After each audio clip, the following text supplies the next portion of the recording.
మార్కెట్లో ఇన్వెస్ట్ చేసి మీ డబ్బులు డబుల్ చేసుకోవాలనుకుంటున్నారా? సుందరరామిరెడ్డి గారి లైవ్ సెమినార్ కి అటెండ్ అవ్వండి.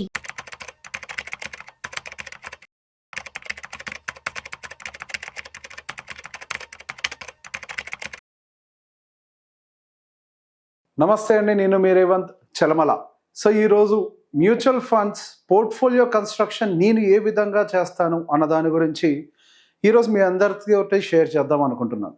సో బేసిక్గా మ్యూచువల్ ఫండ్ పోర్ట్ఫోలియో అని అంటే ఒక కన్స్ట్రక్షన్ చేయడం అనేది చాలా ఇంపార్టెంట్. ఏదో ఒక ఫండ్ని సెలెక్ట్ చేయడం ఇంపార్టెంట్ కాదు. ఎప్పుడైనా కానీ ఒక పోర్ట్ఫోలియో అనేది ప్రాపర్గా డిజైన్ చేసుకోవాలి. దేనికి ఎంత వెయిటేజ్ ఇవ్వాలి అనేది ఎప్పుడు కూడా మనం ప్లాన్ చేయాలి అని చెప్తూ ఉంటాను. సో దానికోసం మనం ఎన్ని నెంబర్ ఆఫ్ ఫండ్స్ అయినా సెలెక్ట్ చేసుకోవచ్చు. ఇంతకుముందు ఏదో యూట్యూబ్లో వీళ్ళు 5 ఫండ్స్ చాలు, 5కు మించి పెట్టకండి, ఇట్లాంటివి చాలా చెప్పారు. ఇదంతా కూడా ఒట్టి ట్రాష్.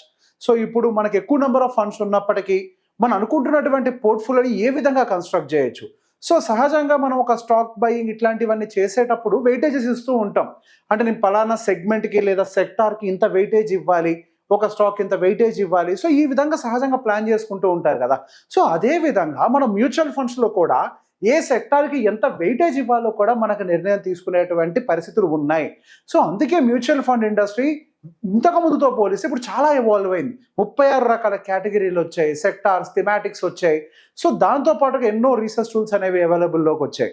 సో బేసిక్గా సార్ ఇప్పుడు నేను ఒక పోర్ట్ఫోలియోని కన్స్ట్రక్ట్ చేసేటప్పుడు నేను తీసుకునేటువంటి జాగ్రత్తలు ఏంటి అన్న దాని గురించి నేను మీకు ఇక్కడ ఎక్స్ప్లెయిన్ చేస్తాను. అండ్ దానికంటే ముందు ఒక చిన్న డిస్క్లైమర్ ఏంటి అని అంటే, నా పేరుతోటి రకరకాలుగా వాట్సాప్ మెసేజెస్, ఇన్స్టాగ్రామ్ మెసేజ్లు వస్తున్నాయనంటే గ్రూపుల్లో జాయిన్ అయ్యి డబ్బులు కట్టండి, మీకు ఆ కోర్సులు ఇస్తాం, ఇది ఇస్తాం, 30% రిటర్న్స్ ఇస్తాము అని. అది పచ్చి అబద్ధం. కింద డిస్ప్లే అవుతున్న నెంబర్కి తప్పించి మీరు ఏ నెంబర్కి కూడా కాంటాక్ట్ అవ్వాల్సిన అవసరం లేదు. కింద డిస్ప్లే అవుతున్న నెంబర్కి కాంటాక్ట్ అయ్యి ప్రతిదీ కన్ఫర్మ్ చేసుకోండి. నేను ఎటువంటి పెయిడ్ కోర్సెస్ కానీ గ్రూప్స్ కానీ నేను రన్ చెయ్యను. ఇప్పుడే కాదు, ఎప్పుడు కూడా చేసింది లేదు నేను. కాబట్టి ఇక్కడ మన టాపిక్లోకి వెళ్దాం. సో ఇప్పుడు ఈ మ్యూచువల్ ఫండ్ పోర్ట్ఫోలియో కన్స్ట్రక్షన్ చేసేటప్పుడు మొదటగా నేను ఫాలో అయ్యేటువంటి థియరీ ఏంటి? సో బేసిక్గా సార్ మనం ఒక పోర్ట్ఫోలియో కన్స్ట్రక్షన్ అప్పుడు మనకి మేజర్గా ఉండేవి 2 ఆస్పెక్ట్స్. ఒకటి వచ్చేసరికి ఇక్కడ మనకి ఈక్విటీ ఉంటుంది. ఓకే, ఈక్విటీ తర్వాత ఉండేటువంటి ఆస్పెక్ట్ ఏంటి? డెప్ట్ ఒకటి ఉంటుంది. దాని తర్వాత ఉండేది ఏంటి? మనకి కమోడిటీ. ఇట్లా 3 ఆస్పెక్ట్స్ ఉంటాయి. సో ఈ మూడిటిలో దేనికి ఎంత ఎలోకేషన్ చెయ్యాలి అనేది ఇక్కడ పెద్ద ఆట. సో ఇప్పుడు ఈ మూడిటికి మనకి మ్యూచువల్ ఫండ్ నుంచి ఎలోకేషన్ ఇచ్చేటువంటి ఆపర్చునిటీస్ ఉన్నాయి. సో ఈ మూడిట్లో ఎలోకేషన్ ఇచ్చేటప్పుడు దేనికి ఎంత పర్సెంటేజ్ ఇవ్వాలి అనేది మనం ఫస్ట్ ఐడెంటిఫై చేయాల్సిన అవసరం ఉంది.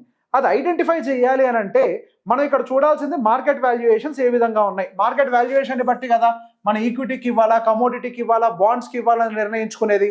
సో ఫస్ట్ మార్కెట్ వాల్యుయేషన్, దానికంటే పైన మన మార్కెట్లో ఇప్పుడు ఏం జరుగుతుంది అనే ఆస్పెక్ట్స్ని మనం టాప్ టు డౌన్ అప్రోచ్లో దాన్ని తీసుకొని వస్తాం. సో ఫస్ట్ వచ్చేసరికి మనకి గ్లోబల్ ఎకనామిక్ యాక్టివిటీస్ ఏం జరుగుతున్నాయి, తర్వాత లోకల్ ఎకనామిక్ యాక్టివిటీస్ అంటే మన దేశంలో ఏం జరుగుతోంది, సో దానివల్ల ఏ సెక్టార్స్, సబ్ సెక్టార్స్ అడ్వాంటేజ్ తీసుకునే అవకాశాలు ఉన్నాయి. ఈ విధంగా ఐడెంటిఫై చేసే ప్రయత్నం చేస్తాం. ఇప్పుడున్నటువంటి కరెంట్ సినారియోని ఎగ్జాంపుల్గా తీసుకునే ప్రయత్నం చేద్దాం. సో ఇప్పుడు కేవలం మన ఇండియాలోనే కాదు, అది చైనాలో కానీ యూఎస్లో కానీ ప్రతి చోట కూడా లోకల్ కన్సంప్షన్ బూస్ట్ చేయాలని ప్రయత్నం చేస్తున్నారు కదా. సో ఇప్పుడు ఇక్కడ మనకు వస్తున్నటువంటి ఫస్ట్ సబ్జెక్ట్ ఏంటి? Consumption theme. అంటే డొమెస్టిక్గా ఫస్ట్ ఇక్కడ డిమాండ్ని క్రియేట్ చేయాలి. డొమెస్టిక్గా ఫస్ట్ ఇక్కడ డిమాండ్ని క్రియేట్ చేయాలి. డొమెస్టిక్గా డిమాండ్ని క్రియేట్ చేసే టైంలో ఫస్ట్ వచ్చే సెగ్మెంట్స్ వచ్చేసరికి మనకి బ్యాంకింగ్ సెగ్మెంట్. ఓకే, బ్యాంక్ తర్వాత ఏమొస్తుంది మనకి? సెకండ్ సెగ్మెంట్ వచ్చేసరికి ఎన్బిఎఫ్సిస్. ఎన్బిఎఫ్సి తర్వాత ఏమొస్తుంది మనకి? Maybe somewhere around FMCG, auto, FMCG.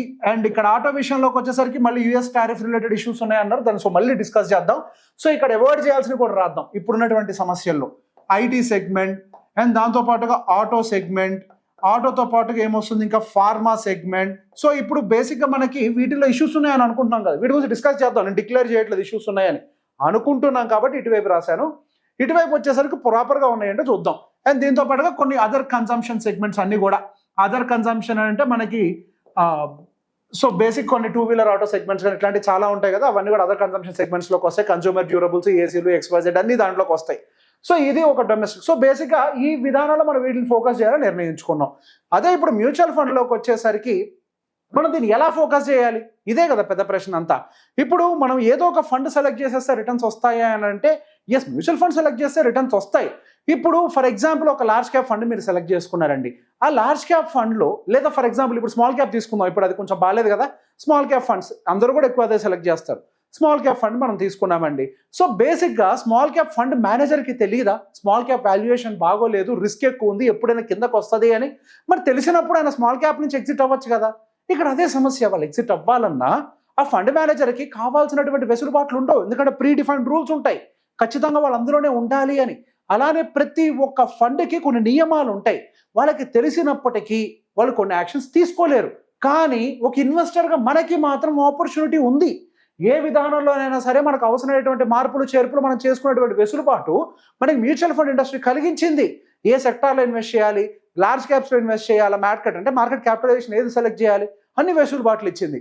So ఇప్పుడు మ్యూచువల్ ఫండ్లో వీటన్నిటిని ఎట్లా ఐడెంటిఫై చేయాలి? సో వీటిని ఐడెంటిఫై చేసే కంటే ముందు అసలు సెక్టార్ ఫైండింగ్ అంతా కంప్లీట్ చేద్దాం. ఇక్కడ 2 ఉన్నాయి కదా, 2, 3 పక్కకు రాసాం. ఈ సెక్టార్ ఫైండింగ్లోకి వచ్చేసరికి ఇక్కడ మనం ఫార్మాని రెడ్ జోన్లో పెట్టుకున్నాం. ఇప్పుడు ఫార్మాసిటికల్ రెడ్ జోన్లో ఎందుకు పెట్టుకున్నాము? యుఎస్ టారిఫ్ రిలేటెడ్ ఉండటం వల్ల మనం ఎక్స్పోర్ట్ చేస్తూ ఉంటాం కాబట్టి యుఎస్కి కొంతవరకు ఏమన్నా ఇంపాక్ట్ ఉంటుందేమో అని చెప్పి భయపడ్డాం. సో ఇక్కడ మనం కొంత అబ్జర్వేషన్ చేయాల్సింది ఏంటి అని అంటే, మనకి ఫార్మాసిటికల్ అంటే కేవలం ఎక్స్పోర్ట్స్ మాత్రమే కాదు, అది యుఎస్కి గట్టిగా చేస్తే 15-16% మాత్రమే చేస్తున్నాం మన ఎక్స్పోర్ట్స్ ఓవరాల్ ప్రొడక్షన్లో.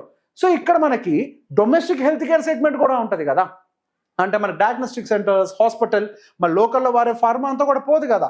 సో ఇక్కడ ఏం చేస్తాం, ఇది కూడా యాడ్ చేస్తాం, హెల్త్ కేర్. ఓకే, ఈ హెల్త్ కేర్ తర్వాత నెక్స్ట్ ఇక్కడ ఆటో ఉంది.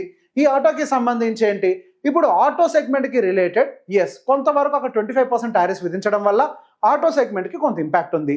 సో అది టోటల్ ఆటో సెగ్మెంట్కి ఇంపాక్ట్ ఉందా? లేదు కదా. మరి ఇక్కడ డొమెస్టిక్ కన్సంప్షన్ని బూస్ట్ చేసేటప్పుడు 2 వీలర్స్, బడ్జెట్ కార్స్ ఇవన్నీ కూడా సేల్స్లోకి వస్తాయి కదా. మరి అట్లాంటప్పుడు ఈ ఆటోను కూడా ఇక్కడికి తీసుకురావాలి కదా. మరి ఇక్కడ కూడా కొంత సేల్స్ ఉన్నాయి కదా, 2 వీలరు, బడ్జెట్ కార్స్ ఇవన్నీ కూడా సేల్ అవుతాయి కదా, ఖాళీగా ఉండదు కదా. ఏదో 1 or 2 స్టాక్స్కి మాత్రమే ఇష్యూస్ పరిమితం, అన్నిటికీ కాదు కదా. And next coming to this IT segment. ఈ ఐటీ సెగ్మెంట్కి సంబంధించిన కండిషన్ ఏంటి? ఇప్పుడు ఐటీకి సంబంధించి అక్కడ యూఎస్ లేదా రిసెషన్ వస్తే మళ్ళీ ఐటీ ఇంపాక్ట్ అవుతుంది, XYZ అండ్ ఏ వస్తుంది, ఏ వస్తే ఐటీ సెగ్మెంట్ అంతా కొలాప్స్ అవుతుంది. ఇట్లా చాలా మాటలు చెప్తున్నాం. ఇక్కడ ఒక మాటను మనం అర్థం చేసుకోవాలి. ఐటీ సెగ్మెంట్ అంటే ఫస్ట్ అసలు కంప్యూటర్లు వచ్చినప్పుడు మనుషులకు ఉద్యోగాలే ఉండవు, ఖాళీలు అయిపోతారు అని చెప్పేసి అన్నారు. కానీ ఇప్పుడు ఏం జరిగింది, ఉద్యోగాలు ఇంకా పెరిగాయి. ఇప్పుడు ఏ వచ్చింది, ఇంకా పెరుగుతాయి. కాదు నేచర్ ఆఫ్ వర్క్ మారుతుందేమో, ట్రెడిషనల్ లాంగ్వేజెస్ నుంచి ఏ కోడింగ్లోకి, ఏ లాంగ్వేజ్లోకి షిఫ్ట్ అవుతారేమో, అంతే. పని విధానం మారుతుంది, కొత్త కోర్సులు వస్తాయేమో, కానీ పూర్తిగా ఒక వ్యవస్థ పోదు కదా. ఇప్పుడు ఐటీ వ్యవస్థ అనేది దానికంతా అది నడిచేది కాదు. అసలు ఈ వ్యవస్థలన్నీ నడవాలి అని అంటే వీటికి సపోర్ట్ ఇచ్చేది ఐటీ సర్వీసెసే కదా. అసలు ఈ వ్యవస్థలు నడిచినంత కాలం ఐటీ సపోర్ట్ కావాలి. అట్లాంటిది హైయెస్ట్ పాపులేషన్ ఉన్న, హైయెస్ట్ లేబర్ సప్లై ఉన్నటువంటి అది ఇండియన్ ఐటీ సెగ్మెంట్కి ఏమవుతుంది, ఒక టెంపరీ హికప్స్, స్లో డౌన్స్ అన్నీ వస్తూ ఉంటాయి. అట్లాంటి ఒక ఐటీ సెగ్మెంట్ ఎట్లా నెగ్లెక్ట్ చేస్తాం? ఇప్పుడు పడ్డది, సరే పడ్డది కాబట్టి కొద్దిగా దాని వైపు కూడా చూడాలి. అండ్ అది కూడా ఐటీ అనేది భవిష్యత్తులో నడుపుతుంది. ఇవన్నీ నడపాలంటే ఏం కావాలి, మనకి ఐటీ కావాలి. ఓకే, ఇక్కడ ఇవన్నీ ఐడెంటిఫై చేసాం. సో ఇప్పుడు ఇవన్నీ ఐడెంటిఫై చేసాం కదా, ఈ సెగ్మెంట్స్ అన్నిటిని.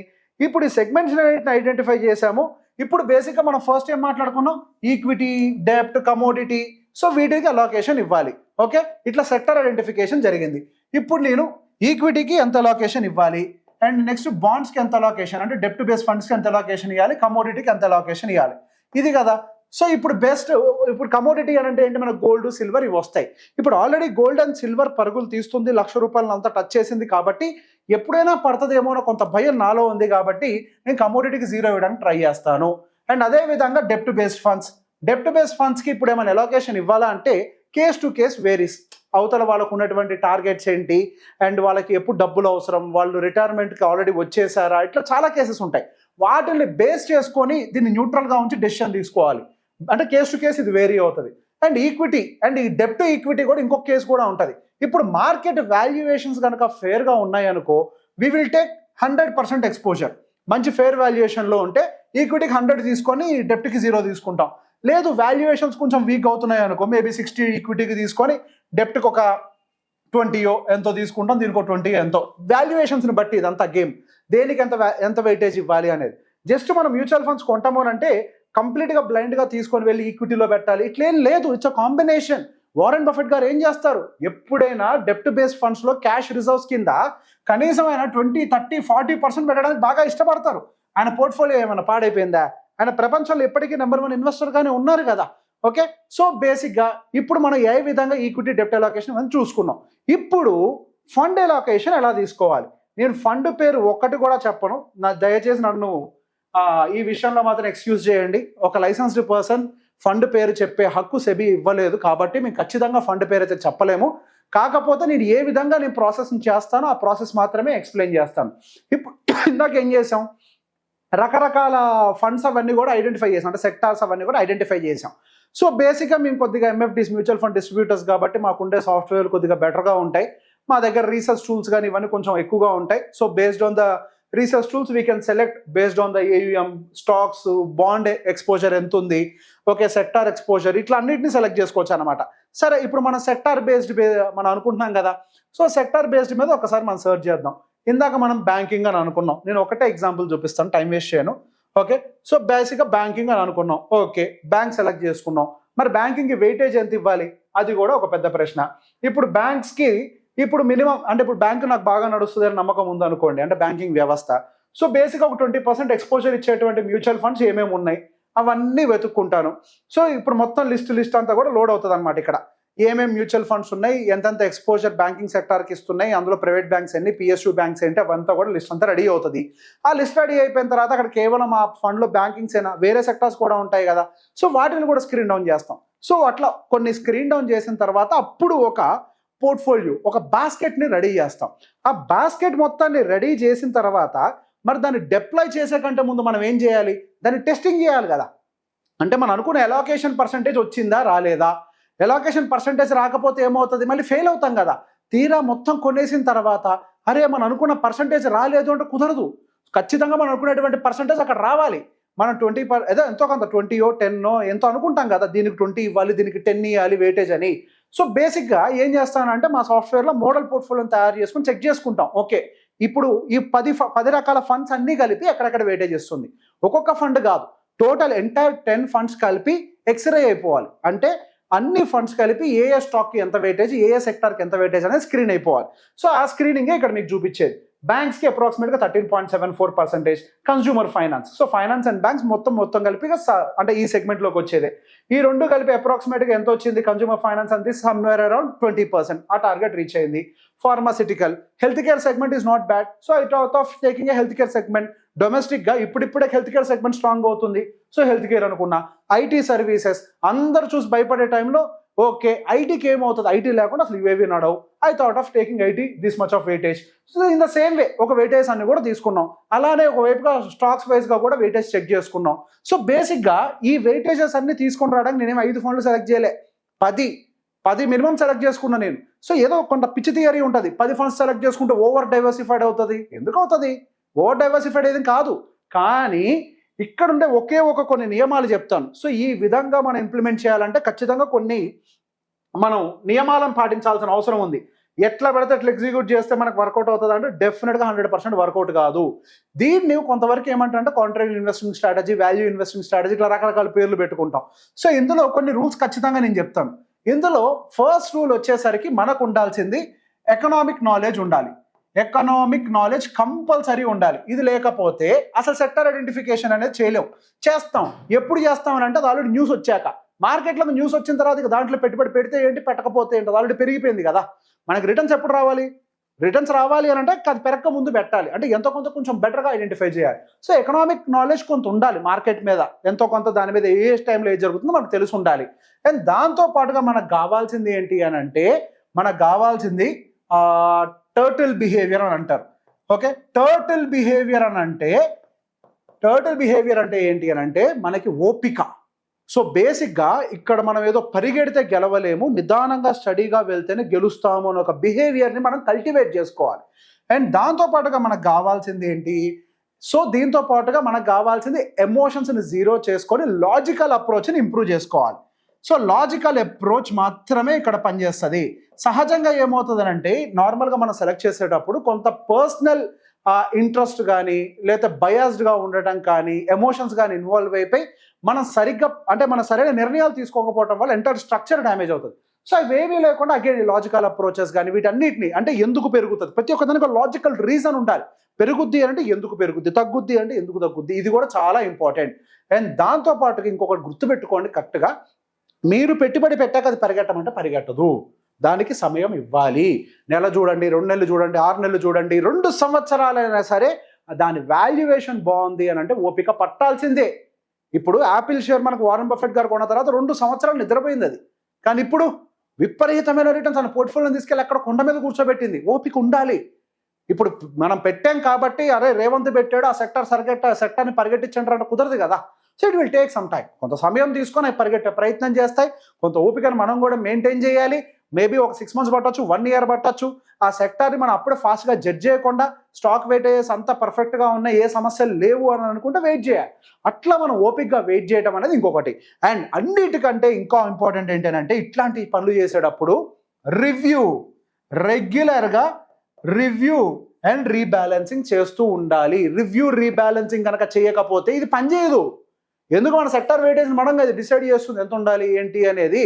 ఇప్పుడు అసలు మ్యూచువల్ ఫండ్ ఎట్లా సెలెక్ట్ చేస్తాం, ఇంటర్నల్ వెయిటేజ్ని బట్టే కదా. That is how we select the mutual fund.